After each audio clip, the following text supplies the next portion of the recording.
Some horror stories begin with a door. Some begin with a phone call. Some begin with someone walking into the wrong house at the wrong time. But Stay Alive begins with something much more familiar: a game, a screen, a controller, a quiet room late at night.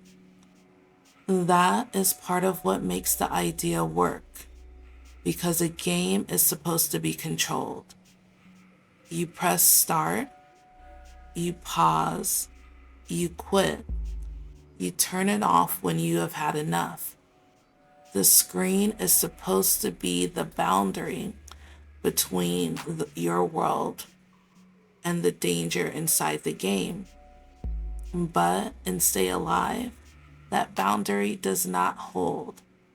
The game is not just something you play, it is something that plays you. And once you begin, stopping is no longer as simple as putting the controller down. That is the horror at the center of the movie. Not just that the game is dangerous, but that it turns play into participation. And by the time the characters understand the rules, they may already be inside them. Spoilers ahead. At first, the setup feels almost normal. You sit close to a screen, the room is dark, the controller is in your hands. On the screen, there is a gothic world full of old houses, shadows, strange rooms, and danger waiting somewhere ahead. That is familiar territory for anyone who has ever played a horror game. You know it is supposed to scare you. That is part of the appeal. You let yourself get tense.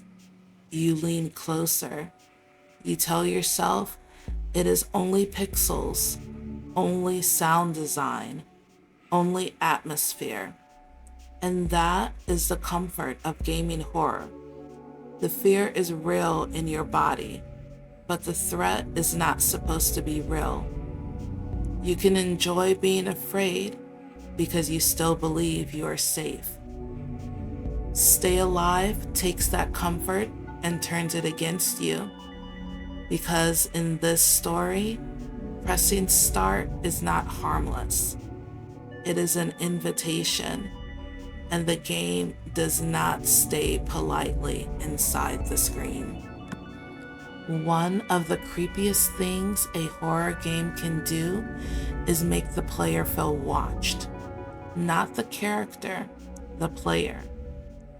There is a different kind of fear that appears when a game seems to know more than it should. When the environment feels too familiar. When the room on the screen starts to feel like the room you're sitting in. When the story stops feeling like something happening to someone else. That is where Stay Alive becomes more than a killer game movie. The fear is not only that dying in the game has consequences. It is that the game begins to collapse the distance between fiction and reality. The screen stops feeling like a window. It starts feeling like a mirror. And mirrors are uncomfortable in horror because they suggest that something is looking back. You think you are making choices, but the game is quietly turning those choices into a trap. It is learning your fear, holding your attention, pulling you deeper, and that makes every button press feel less like control and more like consent. There is a moment in this kind of horror where the roles shift. Before that moment, the danger is contained. It belongs to the game world. The haunted mansion, the dark hallway, the cursed character. The player may be scared, but the player is still outside. Then something crosses over. A sound in the room, a shadow where there should not be one, a figure that should only exist on the screen appearing somewhere closer. That is the moment the safety of the room breaks. And once that happens, the game is no longer entertainment. It is a doorway. Stay Alive works because it takes something ordinary and makes it feel unsafe. A controller becomes a connection. A screen becomes an opening. A game session becomes a curse. And the frightening part is that the characters cannot simply decide they are done. The horror has already left the place where it was supposed to stay. The central rule of Stay Alive is simple and cruel. If you die in the game, you die in real life. That idea is blunt, but it is effective because it removes the usual protection games give us. Normally, death in a game is temporary. You fail, you respawn, you load an earlier save, you try again. The game may punish you, but it also allows you to return. That is part of the contract. You are allowed to make mistakes. You are allowed to learn. You are allowed to survive by failing first. Stay Alive destroys that contract. There is no harmless failure, no safe mistake, no comforting reset. Suddenly, every wrong move matters. Every hallway matters. Every choice carries weight. And you are trapped in a nightmare where the usual logic of gaming becomes dangerous. Because the thing that used to protect you, the idea that it is only a game, is exactly what makes you lower your guard. That is why the idea of quitting becomes so important. Because quitting is supposed to be the final power you have. You may not beat the game. You may not understand the rules. You may not know what is waiting in the next room, but you can always stop playing. At least you should be able to. You can drop the controller, turn off the console, unplug the system, walk away from the screen.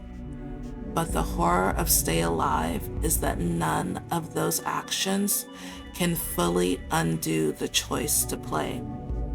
Once the game has marked you, quitting becomes an illusion. And that may be the scariest part.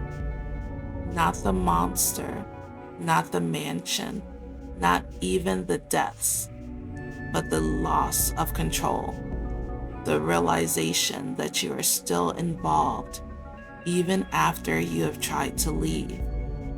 A normal game ends when you stop playing. This one keeps going. Once the horror follows you away from the screen, everything changes. The bedroom is no longer safe. The hallway is no longer ordinary. The house no longer feels separate from the game world. That is what makes technology horror so unsettling. It invades places we already live with every day. The computer on your desk, the phone in your hand, the television glowing in your dark room. These things are supposed to connect us to other worlds while letting us remain safely in our own. But Stay Alive asks a colder question. What if connection goes both ways? What if the screen is not only showing you another world? What if it is letting that world find you? That is the kind of fear that lingers after the movie is over. Because almost everyone knows the feeling of sitting alone with a screen late at night. The house is quiet, the room is dark, and for a second after you turn everything off, the silence feels different. If a horror game or a horror movie ever made you turn around and check the room behind you, tell me about it in the comments. Because that is when the screen has done its job a little too well.